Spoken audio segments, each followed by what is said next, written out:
Hi, my name is Patricia. I'm 32 years old, a spirited and independent woman. Let me take you on the roller coaster ride that is my marriage to Austin. It's quite the saga, so buckle up. Austin and I, like any couple, have had our share of highs and lows. I love him deeply, but there has always been a shadow over our relationship. His mother, Martha, no matter how hard I tried, nothing I did seemed to satisfy her. At family gatherings, she'd critique my cooking as if she were a Michelin star chef, nitpicking everything from the flavor to the presentation. It didn't stop there. Martha had a way of belittling my accomplishments too. When I shared the exciting news of a promotion at work during a dinner party, she dismissed it with a casual remark about her friends' children achieving far greater things. Even our wedding day wasn't spared. She whispered her disapproval to anyone who'd listen, casting a shadow over what should have been one of the happiest days of my life. You'd think Austin would defend me, but he seemed blind to her behavior. His silence cut deeper than Martha's words. I wished he'd stand up for me. For us, his father, Raymond, would occasionally call out Martha's actions, but I needed Austin to do it. Each time he remained passive. It felt like a small, sharp cut, a painful reminder that I wasn't his priority. Over time, my frustration grew. It wasn't just about Martha's critiques. It was about Austin's inability, or unwillingness, to stand by my side. The tension reached a boiling point when Austin announced a sudden business trip to Florida, just days after returning from another one. Another trip? Really, Austin? I asked, bewildered. It's an important meeting. It can't wait, he replied, brushing off my concerns. Why Florida? And why now? Can't someone else handle it? His vague explanations only fueled my suspicions, but I didn't press the issue further. Instead, I tried to convince myself it was just business, though doubt lingered in my mind. As the trip progressed, things felt increasingly off. Austin insisted on audio calls instead of FaceTime, blaming poor hotel Wi-Fi. Babe, don't worry, he said, but his reassurances didn't sit right. Once, during a call, I heard a woman's voice in the background. When I asked about it, he brushed it off, claiming it was just hotel staff. The trust that anchored our relationship began to crack. Conversations grew shorter, and his excuses felt more implausible. By the fourth day, I couldn't ignore the gnawing feeling that something was wrong. I attempted to FaceTime him again, desperate for clarity. This time, when the call connected, it wasn't Austin who appeared on the screen, it was Martha. She was lounging in a beach chair, wearing sunglasses, looking utterly relaxed. Martha, what are you doing there? Where's Austin? I asked, my voice trembling with shock.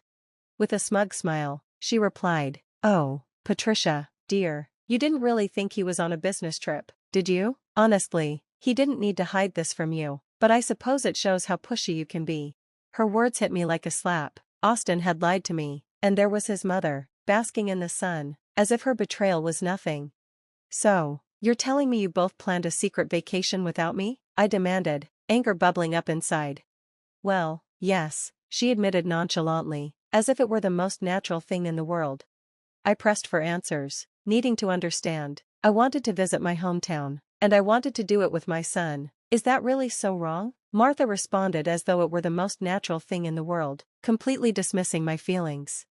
Her nonchalant attitude toward their deceit was beyond frustrating. It felt like a betrayal. Why did you feel the need to keep this a secret? Why leave me out? I asked, my voice heavy with confusion and hurt.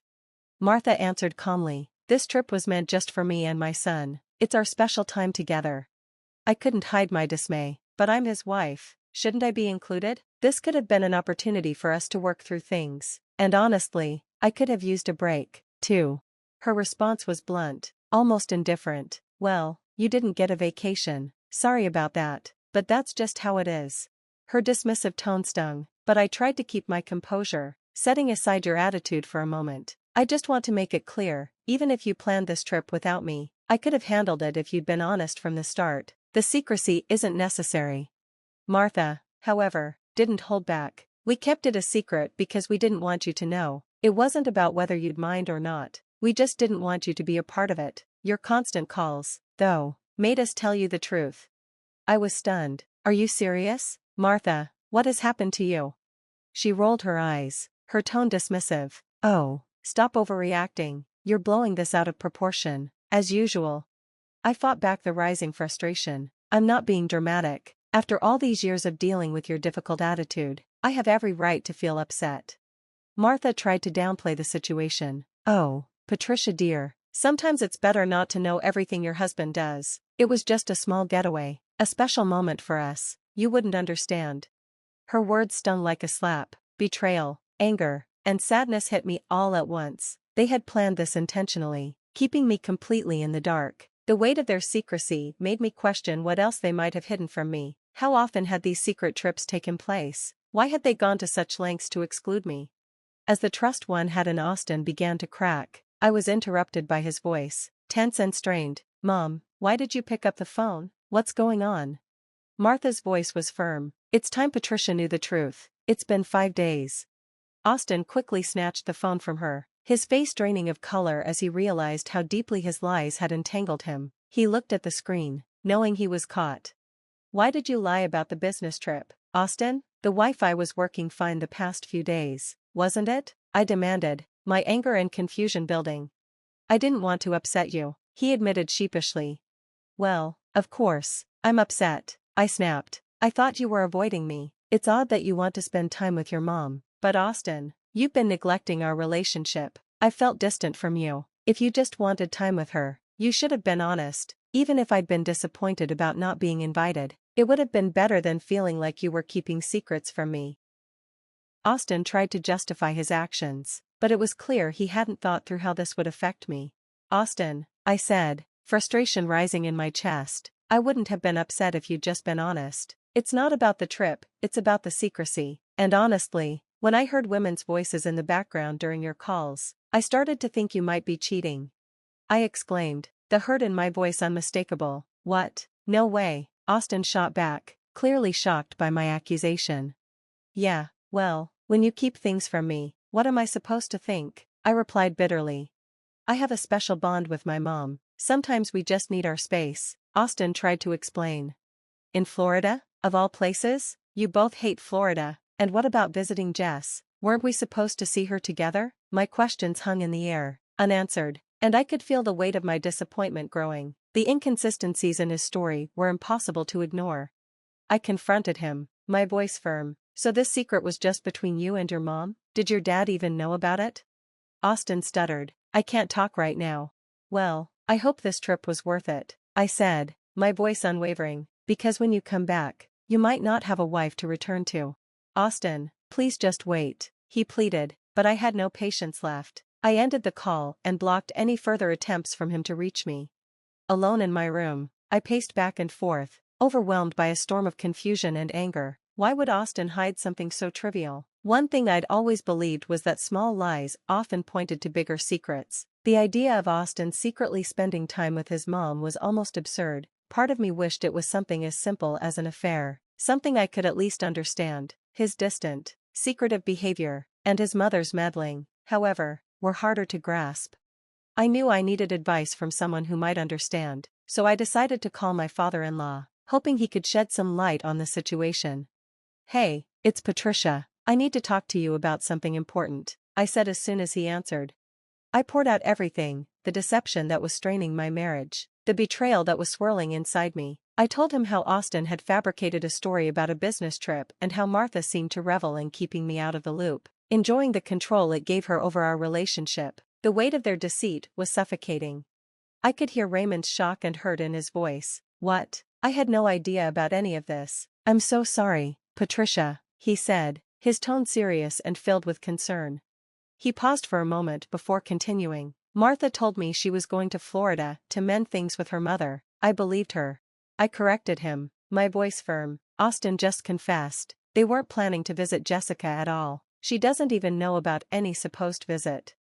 Raymond's reaction confirmed how blindsided he was. I can't believe Martha would orchestrate something like this, he said, clearly dismayed by the web of lies his wife had spun, entangling all of us. It's one thing to disagree, but deceiving your own family? That's something else entirely. It's unforgivable. I felt the same. The deceit was too deep to simply overlook. They both need to learn a lesson, I replied, my anger fueling a new determination to set things right.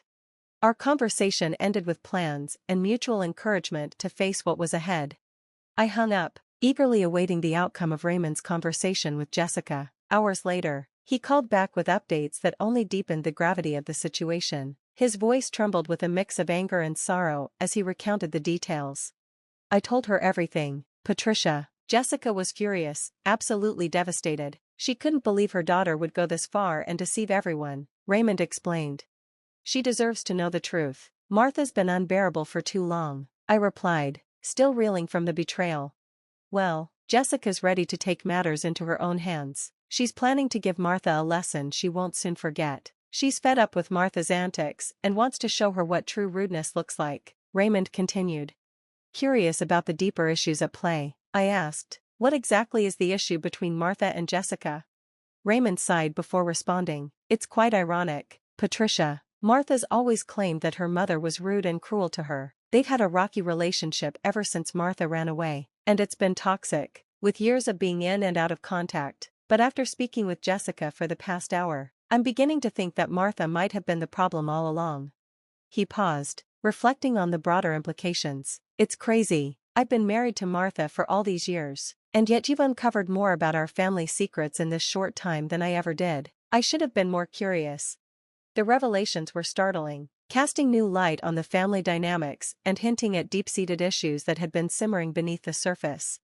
I should have been more assertive, Raymond lamented. How could you have known? I reassured him. Don't be too hard on yourself. You were just trusting your wife, being a good husband, and you've stepped up more than Austin has. That counts for something. Thanks, Patricia. I appreciate everything. I'm glad I could help, though it's unfortunate it had to come to this. Yeah, I guess so, but I'm looking forward to seeing Jessica show them her true colors, Raymond responded, a mix of anticipation and relief in his voice. The next day, the fallout from our revelations began to unfold. Austin, failing to grasp the full seriousness of the situation, called me, clearly agitated. Patricia, what did you do? He demanded. What do you mean? I replied, trying to remain calm. Don't play dumb with me. Jessica is here, and nobody else knew we were in town except you. She said she came because she heard we were here. His frustration was palpable, and I could hear a commotion in the background, likely Jessica confronting Martha. I'm glad she knows the truth. Everyone deserves to. After all your sneaking around, I shot back. How could you do this, Patricia? I could hear Martha's voice now, angry and accusatory. You ungrateful little rat. How dare you expose us like this? I couldn't help but chuckle softly, though my laughter was tinged with bitterness. Before I could respond, another voice, stern and authoritative, cut in. Don't you dare speak to that young lady like that, Raymond interjected. I've had enough of your insolence. You've been telling everyone how rude and nasty I was to you, huh? When all I did was care for you and help you out of trouble. You were such a problem child, lying about everything and being nasty to everyone, and I see that lifestyle has followed you into adulthood. The argument escalated, and I heard the sound of something breaking, likely a glass or a vase. The intensity of the shouting made me slightly fearful, but I quickly realized this was the consequence of Austin's actions. He was an adult, responsible for his choices. Over the next few days, Austin repeatedly asked for my forgiveness, claiming his grandmother was driving him crazy. Each time he called, I reminded him that this was his own doing. Meanwhile, Martha and Jessica continued their heated exchanges. I was surprised they hadn't been kicked out of the hotel where they were staying, given the chaos. As their 10-day trip neared its end, Austin revealed something even more shocking. Patricia, please, you need to talk to Jessica, he pleaded. I tried talking to Dad, but he's still upset with Mom and me. Slow down, what's going on? Weren't you two supposed to be coming back? I thought you learned your lesson, I asked, trying to keep up with the unfolding drama. Well, Jessica doesn't think, Austin started, hinting that the troubles were far from over. She intends to join us on the flight, hoping to follow us back and make sure my mother behaves like a dignified adult, rather than acting like an unruly teenager.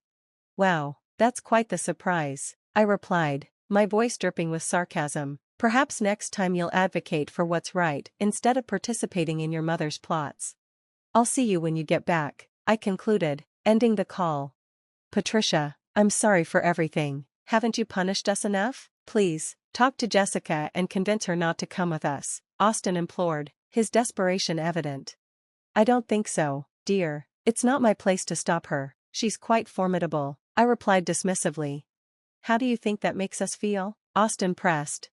Honestly, your feelings aren't my concern right now. You've misled me for far too long, And you never defended me when your mom mistreated me. Now you're just experiencing the consequences. Don't be upset with me. Have a safe trip, or at least as safe as it can be with those two together, I asserted firmly before ending the call. A sense of vindication enveloped me, realizing that I had finally confronted the persistent negativity in our lives. Jessica, our unexpected champion, had initiated her form of retribution, igniting a spark of anticipation within me. Now, I looked forward to their return, eager to hear the stories Jessica would undoubtedly have, imagining her making their flight a challenge. The taste of revenge was indeed delicious.